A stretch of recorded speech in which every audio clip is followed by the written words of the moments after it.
my goal for today is to demystify coxing for you. I know that most of you are rowers or rowers-to-be, but since this club doesn't yet have full-time coxswains, you may be called upon to cox. And I hope to make this experience less stressful for you than it might otherwise be, and potentially even fun. Okay, so in the next 30 minutes or so, I'm going to help you identify priorities in terms of what to be thinking about and what to be doing when you're running a practice, as well as give you strategies to make practices more effective. Okay, so the first thing to remember is that you can only be an effective coxswain if you come prepared. And preparation starts at home before you leave for the boathouse. So if you know that the temperatures are going to be low, make sure that you bundle up with multiple layers and hat and gloves. So you can just imagine sitting there completely still for 2 hours in low temperatures and the swirling wind. You're going to be pretty miserable by the end of practice. But if you bundle up beforehand with multiple layers, you will be fine. Okay, secondly, if it's windy or rainy, it may be helpful to bring waterproof layers or ponchos. As Lucas mentioned, this club rows in the rain, and so those layers are very helpful. And if it's sunny, if the weather is really nice outside like it is today, it's very important that you bring a cap and or sunglasses, because the glare off the water can be blinding. Sometimes the glare can be so bad that you can't tell easily if a boat off on the horizon is coming toward you or going away from you, which, as you can imagine, can be pretty disastrous. So always bring sunglasses and or a hat. Okay, and I would also recommend that you bring a water bottle, because it's hard to talk when you're parched and thirsty and your throat gets scratchy. So that's always something to keep in mind. All right, so once you've arrived at the boathouse, what do you need to do? Well, as a coxswain, you need to get your equipment ready. And the equipment consists of a charged MIT Rowing Club cox box. There are 4 of them, and they're found, I think, on the right-hand side of the panel of cox boxes downstairs, which you will see, if not today, later this week. We don't need boat lights anymore, do we? I don't remember what it was. Boat lights? Is that what you said? Yeah. Yeah, it's... Okay, so maybe for the first few weeks of the season, if the sun hasn't yet risen by 6 a.m., we will need to get the battery out so that we can power the lights that are on the boat. Because if we're rowing in the darkness, it's only safe to have lights on the boat. So coxswains need to get 2 pieces of equipment: the cox box, as well as a headpiece that comes with it, as well as the battery for the boat lights. Okay.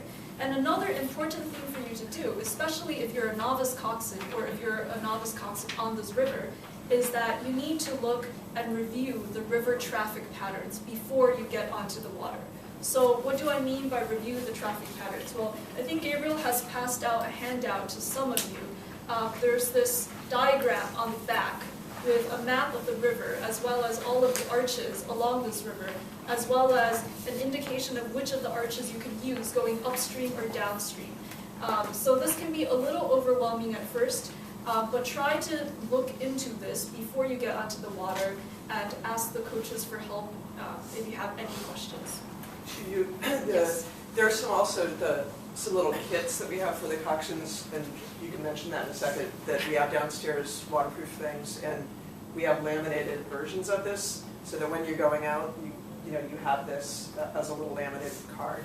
Yeah, that's a very good point. And also, one more thing, there's also a tool bag, multiple tool bags that's found in the drawer. They belong to the MIT Rowing Club, and this tool bag consists of several small things like these spanners that can be helpful, as well as screwdrivers that can be helpful in case something happens to the boat or the oars when we're on the water. So the coxswain would take one of these out with them, so that if there's a loose screw or bolt or something, that that you can pass it to the railroad needs. Yeah. So actually 3 things: cox box, battery for lights, and the bag of tools.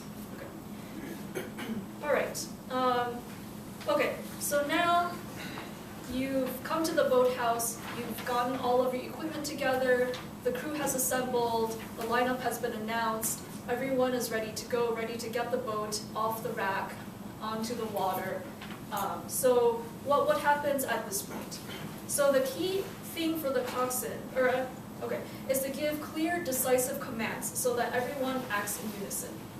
So for those of you who have rowed, you you know exactly what you need to do to take a boat off a rack and put it onto the water. It's probably a very instinctive movement by this point if you've done it dozens if not hundreds of times. But the key to maneuvering a boat successfully is for everyone to be doing the same thing at the same time. And so this is where the coxswain comes in. And as a coxswain, you will need to break down the sequence of rather intuitive motions into a series of discrete, succinct calls. And I want you, for the next 10 seconds, to visualize what you need to say as a coxswain to help your crew get the boat off the racks and onto the water. And then I'm going to ask for volunteers.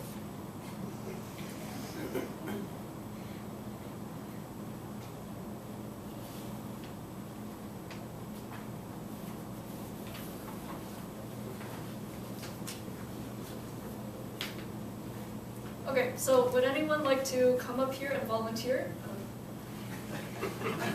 If not, I'm going to cold calls. You get free coffee.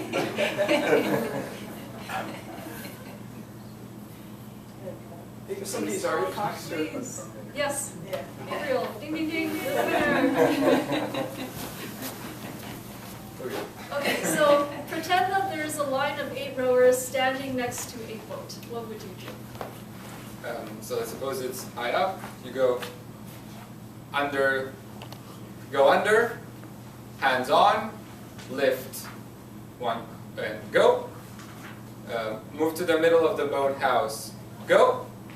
You do that. Split the shoulders, go. Walk it out, watch the riggers. They're walking out. Lift the heads as you step down. Okay, now I want them to get close to the edge, so I say, get Toes to the edge. close to the edge. Toes to the edge. Toes Toes to the edge. Okay. Okay. So everyone's got them. Got the boat So your up to boat heads. is up to heads, your toes are at the edge of the dock. Place it in gently. Go. Or So almost, I think. All right, that deserves. Okay, so as you just saw, coxing requires breaking down a series of motions into small steps. And so essentially Gabriel did almost all of that. The first thing, everyone needs to put their hands onto the racks so that you can pull the racks out. So it would go something like, everyone, let's get hands on, ready, go. You put your hands on. And then you say, let's pull out the rack, ready, go. And then each of the 3 racks are pulled out at the same time, so the boat moves out slowly and evenly from the shelf. Okay, and now the racks have been pulled out. The boat is in a position where it can be lifted off the racks. You would then say, let's get hands on the gunnels or hands on the boats. Ready, go. And then everyone is now ready to lift the boat. Then you would say, let's lift the boat 1 inch, ready, go. And then everyone lifts it 1 inch. And then walk it out to the middle of the aisle. Ready, go. You walk out to the middle. And then you can walk the boat out of the boathouse. So this entire motion needs to be broken down into micro steps, and as the coxswain, try to think about those in sequence as you give the commands. You may have also noticed that I say ready, go a lot. It may not be necessary to say that after each step, but the purpose of this is for the rowers who are maneuvering the boat to get ready, and then you pause in case anyone has objections to the motion, like they're not ready, and then you say go.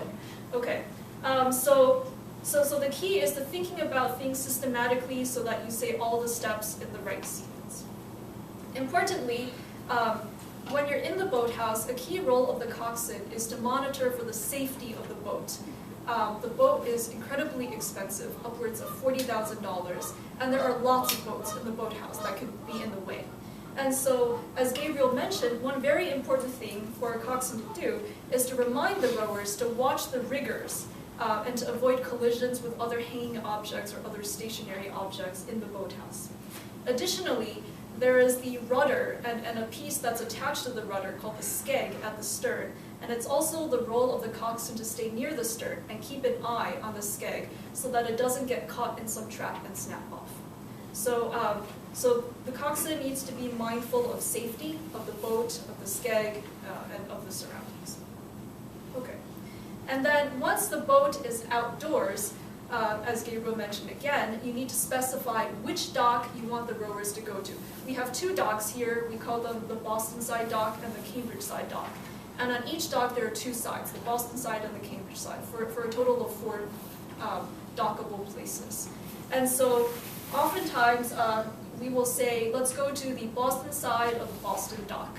And so the rowers will know to stay left as they step down onto the dock, and then to move their feet to the left as they approach the side of the dock.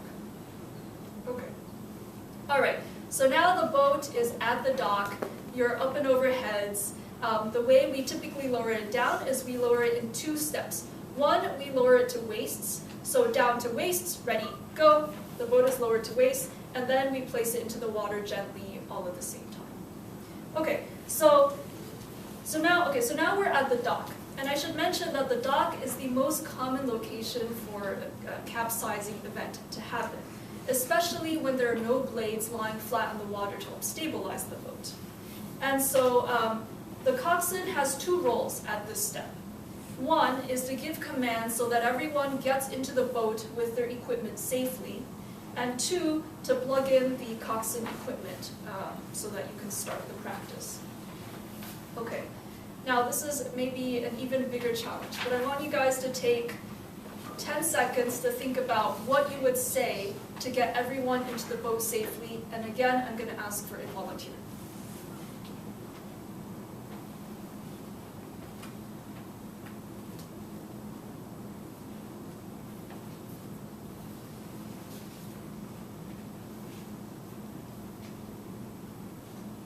Okay, so who wants to volunteer?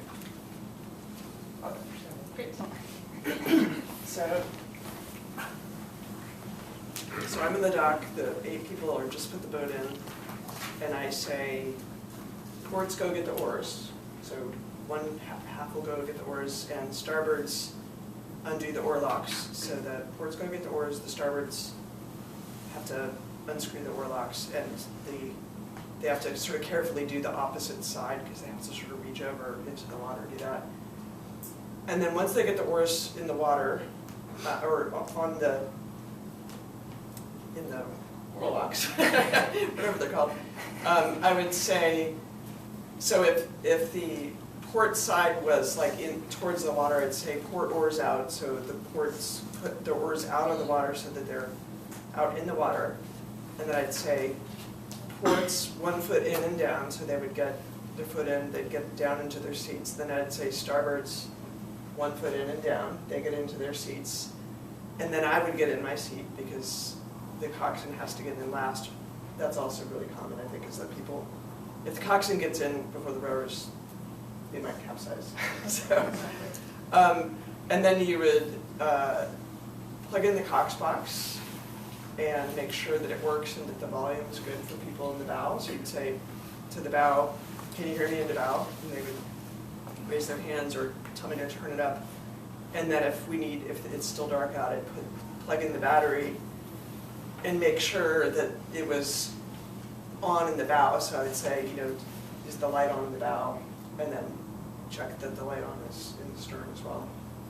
Yep. Keep going. Oh, That's pretty good. Yay, thank you. Okay, so that's essentially exactly what you need to do. Again, the key is that the boat is unstable if there are no blades flat on the water. So the first thing Julia said is, so let's just visualize, how does a boat look relative to the dock? So the dock is long and rectangularly shaped. The boat is also long. The long side of the boat sort of is parallel to the long side of the dock. So one entire side of the boat is on the dock, and one entire side of the boat is off the dock. So the first thing Julia said is, make sure that the side of the boat that is off the docks has their oars flat out on the water before anything happens. This will stabilize the boat in preparation for rowers getting into the boat. So the first set of 4 people to get into the boat are those who are operating these oars that are already flat onto the water. So if the port side is facing Boston and we're on the Boston side dock, we would say, ports, let's get oars across. Once that happens, ports, 1 foot in and down. Once that happens, ports, hold on to the dock. Starboards, 1 foot in and down. And the coxswain is always the last person to get into the boat. Okay. And important thing, make sure everyone is ready to leave before you leave the dock. So to do this, we ask for a countdown from bow. When bow is ready, bow says bow. And then once 2 hears if bow is ready and 2 is ready, then 2 says 2, etc., until stroke. And when everyone has confirmed they're ready to go, then we can walk along the dock and push off. Okay, so now we've gotten the boat onto the water and we're essentially ready to row. What do we do from here? I'm going to break this down into a set of 3 priorities in order of importance, roughly speaking. And they are safety, steering, and speech, in that order. And obviously these are not mutually exclusive. For example, to enforce safety, you need to give commands. And a big part of safety is steering safely. But this is the order in which I'm going to talk about them and in which you should be thinking about them, especially if you're a novice at coxing.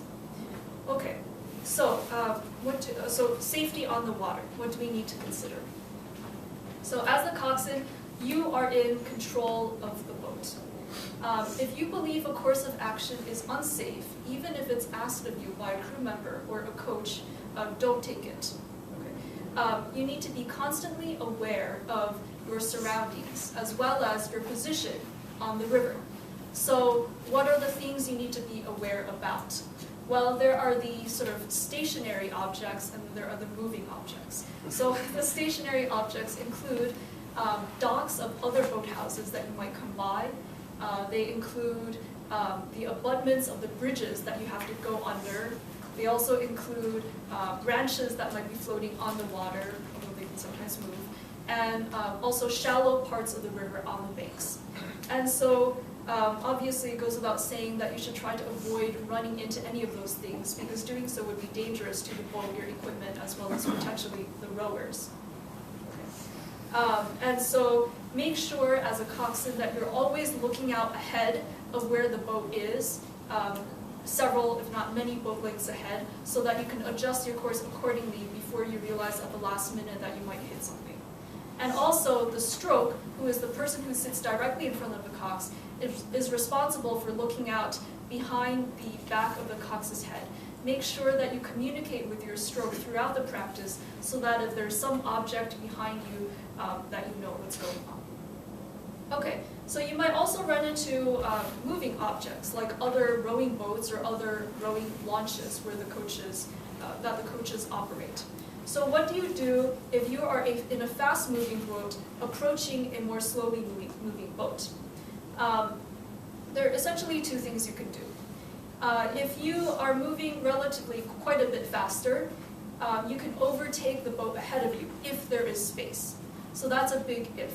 And so an exception to this is if you're about to enter a narrow bridge and there's a boat in between you and the bridge, and there's no way to get around that boat and still go through the bridge at the same time, you should not pass the boat in front of you. In that case, you should slow down, and to slow down you can do one of a number of things without completely halting the motion of the boat. So you can either drop out rowers from an 8 to a 6 or to a 4 or to a pair, or you can drop down to pause drills. So rowers will row a stroke, pausing at a specific part of the stroke where they're supposed to be thinking about good positions, and then on your call they start to row again. And by adding in pauses, you decrease the speed and momentum of the boat. Okay. Okay, so avoid stationary objects. Don't get entangled into branches. Don't venture too close to the banks where shallow water and rocks underneath the water might snap off your skeg, which happened to me once. And also be mindful and stay calm when you're approaching a moving boat so that you can either maneuver around them or move more slowly. Okay, but the important thing is whenever you're in doubt, the safest thing to do in most cases is to stop rowing. So telling rowers to stop is one of the most, if not the most important command in a coxswain's language. And the way we do that here in the US is to say way enough. So I don't really know the origins of this phrase, but if you want rowers to stop, you say way enough. there are a few different variations on stopping a boat.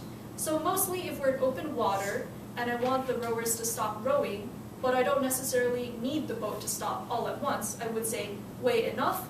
The rowers will bring their blades, hands away, blades off the water, and then I tell them to drop the blades onto the water. So that's a pretty gentle stop. The boat will slowly decelerate. If you want the boat to slow down a little faster, you would say wait enough, and then ask the rowers to check it down. So check it down means the blades are angled 45 degrees in the water, causing some drag so that the boat slows a little faster. If there is an emergency and you need the rowers to stop right away, like if something appears out of nowhere in front of you, you need to use a very urgent voice and tell the rowers to weigh enough, hold water, hold it up right now, some variation of that, so that the rowers will stop rowing, stick their blades in the water completely perpendicular to the direction of motion so that they create the maximum drag and slow down the boat the fastest. Okay, so the keys to safety: avoid bumping into things and know how to tell rowers to stop rowing. Okay. All right, so now let's move to steering, which is the second priority. If you're new to coxing, I would advise that you concentrate on safety and steering, and don't feel compelled to talk to fill up the void.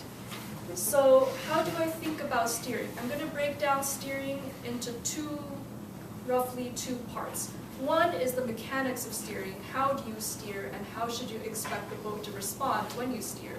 And then the strategy of steering. So how should you steer so that you take the straightest possible course, or that you make a hard turn most effectively?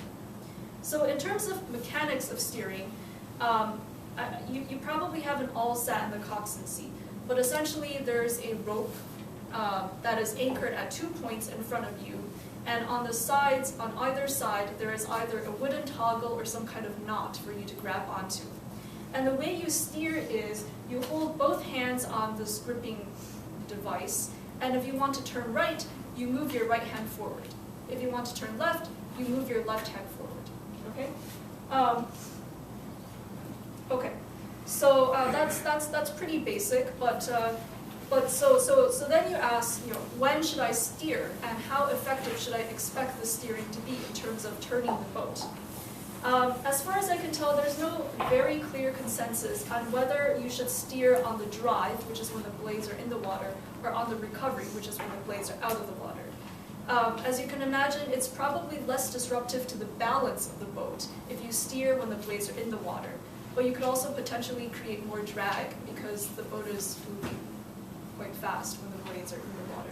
So essentially, as a coxswain, be hyper aware of how your steering is affecting the boat, and then adjust accordingly.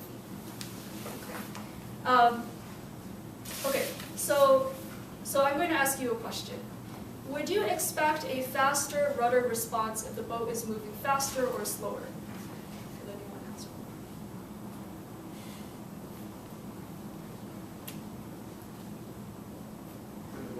I think it's faster. I think when the boat's moving faster. Exactly. So the boat responds to rudder motions more readily when the boat is moving faster. So to make this make sense, let's take the extreme of no motion. So say the boat is at a complete stop. If you move the rudder strings, the boat is not really going to move at all. So this is exactly what happens when we are spinning the boat, when we're turning the boat around. The boat is facing in one direction, it's completely stopped, and we want it to turn around. When we want to spin the boat, we're not going to use the rudders or just the rudders. We need the help of the rowers and asymmetric pressure on either side of the boat to help turn the boat around. Okay, so the extreme of no motion is we need the rowers to help the coxswain steer. Okay. And so conversely, if the boat is moving faster, there should be a faster rudder response. Okay, now let's talk about the strategy of steering. So in rowing, you do one of two things. You're either going straight or you're trying to make a turn, or you're trying to plan in advance for a difficult turn. So how should you steer straight?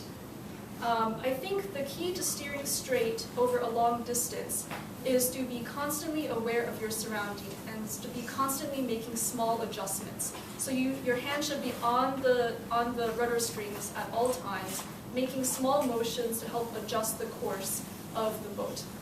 So in terms of thinking about how you steer straight, it often helps to pick out a point far off in the horizon of a place that you want to aim to. So coaches will often tell you to pick a point and to try to continue on that path toward that point. If you keep a long perspective like this, you're less likely to oversteer and cause the boat to go in a zigzag direction. So if you oversteer once, and then you overcorrect, you're now oversteering in the other direction, and then you overcorrect, and then overcorrect, and then overcorrect. But what helps is if you look far off into the distance, pick a point, and make constant small adjustments so that you're continually aiming toward that point. Of course, there are multiple external factors that can make going straight difficult, some of which include the winds, like crosswinds, or headwinds, or uneven pressure from port side and starboard side, or current in the water. So all of these need to be taken into consideration when you are trying to steer straight. Okay, the other thing you need to do is to turn. And the Charles is legendary for having extremely difficult turns, especially upstream of here. So again, on the map that Gabriel passed out, essentially it shows you the shape of the river, as well as some of the challenging turns you will encounter when you're on the river. The most difficult of which is probably the Weeks Foot Bridge by Harvard. So the Weeks Foot Bridge is a 90-degree turn in the water, where the bridge abutments are essentially right in the middle of the turn, kind of at 45 degrees. And the coaches will go into much more depth, guiding you in how to best make this turn. But for such a wide and difficult turn as this, it's important not only to go on the rudder, but to get the assistance of the rowers. So for the part of the boat, the port side that is on the inside part of the turn going upstream, I often ask the rowers to drop down to half slide for 3 strokes. So there is much more force on the starboard side, much less on the port side. So the boat will make a sweeping left turn much more effectively. Okay, so for challenging wide turns, not only do you go on the rudder, you need to ask for the help of the rowers, and they need to cooperate. And if they don't cooperate, make sure that you ask them again. And this is for the safety of everyone in the boat, because no one wants to crash into a bridge. That's just very dangerous. Okay, and so if you're a novice, a few things you might think about when you're steering. So always steer before you think it's necessary, because the response of the boat, there's always a delay between when you take action on the rudder and when there's a response in the boat. And if you're still on the rudder after the boat is correctly pointed, you'll most likely oversteer, again because there's a delay in the boat stopping its response once you've stopped steering. So always do things in advance. Okay. You'll also notice that different boats respond differently to steering. So we have one MITRC boat which steers extremely smoothly and easily, and other boats that steer less well. Once you're in the boat, you'll get the hang of how responsive the boat is. Okay, and I've already talked a little bit about spinning, but just to reiterate, if we want to turn around on the river, we need essentially the rowers to help maneuver the boat so that it turns 180 degrees in place, or 2 90-degree turns. Okay. And the way we turn is one of 2 ways. Okay. If we have a lot of space on the water, if we could make sort of a small arc in turning the boat 180 degrees, we have the rowers on the inside of the turn hold their blades into the water and have rowers on the outside row. If we have much less space to work with and we essentially need to spin the boat in place, we need both sides to take action. One side will be backing the blades, and the other side will be rowing. And as a cox, your job is to call out each step. Say, on my call, starboards row and ports back. And then you would say starboards row, ports back, and then do this alternately until you've completed the 180-degree turn. Okay, does anyone have questions about steering? Shuyu? Yes? Is there a rule of thumb how many boat lengths you should think ahead when you're, I mean obviously it depends on speed, but... I would say it's always good to start early, so if you notice something on the horizon and you need to get around it, or just know what you need to do and anticipate. Is there a specific thing you're asking about? No. Okay. Yeah, I think it'll largely depend on your speed and the speed of the object in front of you. Shuyu, I would say, think about when you drive a car, right? And you're always just sort of looking at what's out ahead of you, right? And what's there and where you're going. Driving a boat is the same thing. So that, you know, you're not just looking at the back end of the car in front of you, you're looking through that car and to everything that's out there, and it would be the same on the water. So if you think of it that way. Okay. All right, so we've sort of covered safety and steering, and now speech. So what do you say when you're in the coxswain seat? So the first thing is make sure that you listen to the coach and that you understand what the practice plan is. If necessary, you can even write it down so that you have notes for yourself as you're on the water. And if you have questions, be sure to ask the coach for clarification. And secondly, try not to interrupt the coach, if possible, unless there are safety issues at play. Or if you have a very short command, like you want to switch pairs, that doesn't really interrupt what the coach is saying. So listen to the coach, try not to interrupt the coach unless it's for a matter of safety. And 3, don't be afraid of silence, especially if you're new to coxing and you're steering through a very difficult part of the river. So it's okay if you don't talk all the time. All right, in terms of making commands, how do you make calls? What parameters do you need to think about? So as a rower, you know what you expect to hear. Okay. You know what you expect to hear. So you need to tell which rowers you want to make the change. You need to tell them which part of the stroke you want to start making the change. And you might also want to tell them, when relevant, the pressure, the rating, the amount of slide, square versus feathered blades, etc. So the basics are, if you're starting from a complete stop, always say ready, pause, go, so that everyone can start in unison. If you're making a command while rowing, try to give the rowers a 2-stroke warning before the expected change. And so the way you do this is you call out 1 and 2 at the catch of the 2 strokes preceding the expected change. So I'm going to give an example. Say that the boat is rowing by 6s on the square and the coach has asked the boat to go on the feather. And so I would say, in 2, let's go on the feather, 1 and 2, and right after I say 2 on the recovery of the following stroke, everyone will be feathered. And so it's always important to say, to tell them, we're going to do this in 2, and then actually to count out those 2 strokes, so that you can cue the rowers in onto exactly when you want the change to be made. Okay. And so it's very important and helpful to speak with a sense of rhythm in your voice, matching the timing with specific parts of the stroke in a consistent way. I found that as a rower, it's much easier to understand the cox when things are said in a rhythmic manner. Okay. Okay. And so the next part is coaching. So sometimes it's very helpful for practice if the coxswain can give some coaching advice to the rowers, especially if we have one coach and one launch for 2 boats, and the 2 boats are not exactly next to each other. There may be times when there is no coach alongside the boat. And if the boat isn't going as smoothly as you would like, the coxswain can do some things to make it go better. So from the coxswain seat, you can actually see a lot.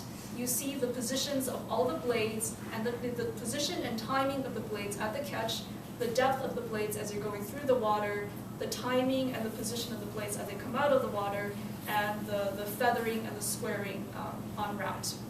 So these are things that you should be able to see.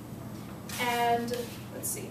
And the role of the coxswain is to figure out what technical flaws in the rowing stroke can be causing these blade aberrations. As rowers, you guys should know this already. You've learned how to row. You know what you need to do to make the blade look as it should. So the next step as a coxswain is to be able to figure out exactly what that technique is and to be able to verbalize it. So if someone is early at the catch, one likely possibility for what happened is that they rushed on the slide. So sorry, this will make more sense to people who have already rowed, but novices will understand this soon enough. As if people are early at the release, it could be that they're not pulling the handle all the way into the rib cage or the outside hand. If people are late at the release, it could be that they're not accelerating their hands into the rib cage. And so try to match the aberration in the motion of the blade with possible technical flaws. It's also helpful to point out to individual rowers in seats if you notice a problem, especially if it's recurrent. And then not only do you point out the problem, it's also very helpful to suggest a solution. So if I say 6 seat, you're digging, meaning your blade is too deep in the water, I would recommend hold your hands lower on the drive. So the hands and the handle are lower and the blade is a little higher in the water. Okay. And then during long continuous rows, it's often helpful to ask the crew as a whole to focus on one technical aspect for 5 to 10 strokes at a time. So for example, I will say, let's focus on matching the catch timing for the next 10 strokes. And then you count out the strokes and give reminders between counting out the strokes. Okay. Oftentimes, I would then wait several strokes for the change and improvement to occur, and then give feedback to the rowers, whether it's good or bad. Say, oh, this is good change, keep it going, or it's not quite there, let's continue to work on this aspect of the stroke. Okay, so the next part, really one of the last parts, is I want to talk about fixing the set or the balance of the boat. I think many of us have noticed that because we don't have entirely fixed boat lineups every day, the set or balance can be a little off. For those who have rowed previously, no one likes to row in a boat that's not set. But rather than viewing this as a source of deep frustration, I want you to think about an imperfect set as an opportunity to improve individual rowing technique, collective boat rowing style, and also to improve the boat's run, all at the same time. Okay, so you should think about an imperfect set as an opportunity to get better at rowing. Okay, so it's the responsibility of everyone, every rower in the boat, to make small adjustments so that you can make the set better. And it's the responsibility of the cox, or at least if you want, to help diagnose what the problem could be, and to suggest solutions, usually technical changes, to get everyone rowing in the same way at the same time. And so the key thing to realize is that lack of synchronization or poor technique in any part of the stroke can throw off the set. And so with so many variables and quite literally so many moving parts, how do you figure out what you need to change to improve your set? So I think it's helpful to think about this in terms of, in the following way. One, figure out during which part of the stroke is the instability most apparent. If the unstableness or the imbalance is on the drive nearing the release, right before the blades are extracted out of the water, so think about this. Think about where you are in the stroke at that point near the release. The blades are far out in front of you. Your outside elbow should be up. Your blade should be near your lower rib cage. You should be sitting up tall. You should have a consistent hand height. So if the boat is not balanced at that point, you should check for uneven depth of blades across 8 rowers. You should remind the rowers to finish with a consistent hand height. You should remind the rowers to point their elbows out and to get good position. You should remind the rowers to sit up tall, and hopefully cycle through these so that the rowers keep in mind good positions, which should hopefully help the set during that part of the stroke. A bigger problem oftentimes, I think, is imbalance on the recovery when the blades are out of the water. So if the blades are out of the water, that means as you're preparing for the next stroke, there is some source of instability in the boat. So if you remember a good technical rowing stroke, we've all been taught, you need to bring your hands away, and then you need to bring your body forward, and then you bring your knees up and go up on the slide. Everyone needs to be doing this at the same time.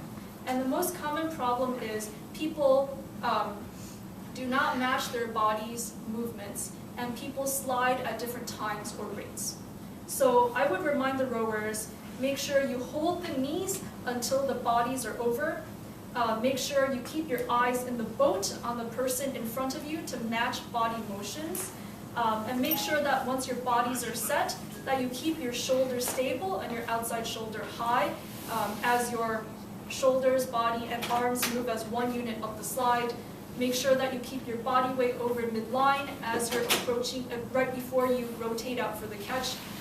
Variations of things like this. So you guys all know the proper sequence of events. You just need to be able to verbalize them in a clear, concrete way for the rowers, so everyone can be focusing on these steps at the same time to improve the set on the recovery. Okay. And lastly, sometimes there's a bit of instability at the catch. So oftentimes at the catch, people will try to extend the stroke by sort of straining their shoulders, causing instability. Sometimes rowers will also drop their hands as an attempt to reach out. But if these sudden motions in the shoulders or the hands can cause instability in the boats. And you, as a coxswain, will notice this when a blade suddenly jumps out of the water, just suddenly starts skying. And so remind the rowers, don't drop your hands as you're approaching the catch. Make sure your shoulders are stable as you're approaching the catch.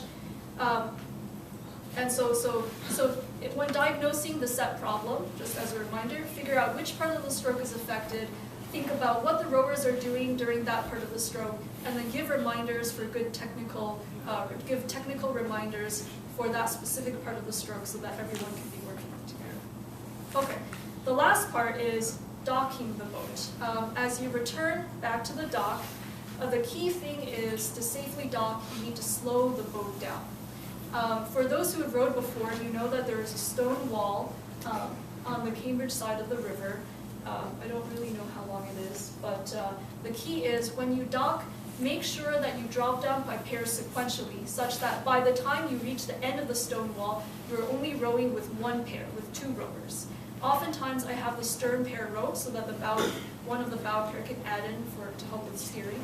But essentially, by the time you're at the end of the stone wall, make sure you've dropped down to just the stern pair. Okay, so as soon as, at least before you approach the stone wall, you should sort of look out ahead of the boat and figure out which dock and which side of the dock is available for docking. Sometimes this can be a little hard because of glare from the sun and the water, but this is very important. And you should decide by that point, if not far before, hopefully far before, which dock you are going to take. So as you approach the dock, or the side of the dock that you've decided to approach, make sure you start half a boat width away from the dock, and make sure that you can see the corner of the dock at all times. If you can't see the corner of the dock, then you're at great risk of running into the dock itself, which is extremely dangerous for the boat and for the rowers in the bow. So make sure you can always see the corner of the dock that you've chosen. Okay. Importantly, for safe docking, especially if you're new to coxing, make sure that you drop down to a pair by the end of the stone wall and that you stop rowing altogether, say with 15 meters, 20 meters to go before the dock. This way the boat will slowly glide in the direction of the dock, and hopefully someone will be on the dock to catch the blade and pull the boat in safely. So the key here is decrease speed, again, dropping rowers down, stop rowing with 15 to 20 meters to go before the dock, and make sure you can always see the corner of the dock so you don't run into it. Okay, there are more advanced maneuvers involving subordinate seat to help maneuver more finely, but feel free to ask any of the coaches afterwards. So to summarize, the priorities that you should be thinking about when you're coxing, especially if you're new to it, is 1, think about safety of the people and the equipment. 2, steer safely and effectively. 3, give clear, decisive commands. And if you're ever in doubt, just stop rowing. Okay. Does anyone have questions? Yes? Maybe you should mention the rules of overtaking if there's time, like from the outside, not from the inside. Sorry? When you're overtaking a boat, what are the rules of the river? If you're overtaking a boat, I'm sorry. What are the rules of the river when you're overtaking a boat? Ah, okay. Do you, I'm not quite sure. Maybe that is I, a little bit. Or are there specific rules? There aren't any specific rules. The tendency is the same thing as thinking about driving down the road, is that if you're going to pass a boat, we want to go towards the middle of the river. Just think about it, if you're driving down the road, the tendency is to want to pass on the left-hand side, not on the, close to the sidewalk. It's the same thing here. We always want to try to go towards the middle. If you are being passed, then you certainly want to slide over towards the shore a little bit more if you can to allow people clearance to go by. Yeah, passing and dealing with the bridges and things as those situations come up.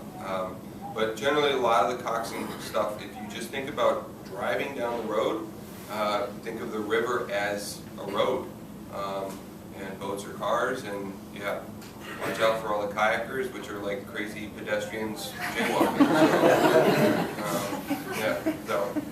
The only other thing I want to say is, this is sort of a lot of information, but if you're new to coxing, we'll make sure that there's a stroke. The person in stroke seat will be somebody who knows how to cox, so they can help you with some of these commands if you're confused. And then also, it's always important that the person in the stroke seat really pay attention, because they can see things that the coxswain can't see. But I think both the stroke seat and the coaches will help with all of these commands when you're new. So, you don't have to memorize everything, but it's really important for the sort of getting the boat out of the water and the real safety, like stopping the boat. That's really the coxswain's, the coxswain really controls the boat during those points in time. But the coach will always advise when we're like nearing a bridge, or if there's something that we need to get around, the coach will often have good advice on how to do that. I think we, in the interest of So just time. one thing to re-emphasize, not add anything, but just re-emphasize because it came at the end. The landing it's really important to stay very alert, because there's a potential for danger. The coach is not going to be usually next to you. So it's close to the end, everybody's tired, including the rowers, so just stay alert. Yeah. And right before, the boat should stop rowing, say 20 meters before you approach the dock. And the coxswain will remind the rowers which side of the dock we're approaching, and then tell the rowers to lean away from the dock so that the blades can come up and over the dock as they lean. And maybe just to wrap up, it was mentioned, but a lot of you got this, the packet, the back page of the packet includes indications of what parts of the bridge you should be going under, and there's a laminated version of that you can take with you. And the last thing I would also say is that one of the reasons we decided to do this as a group this year is so that everyone has sort of a baseline in terms of potentially coxing. It may be intimidating, it's a lot of information, you've done a remarkable job. We should definitely give you a round of applause.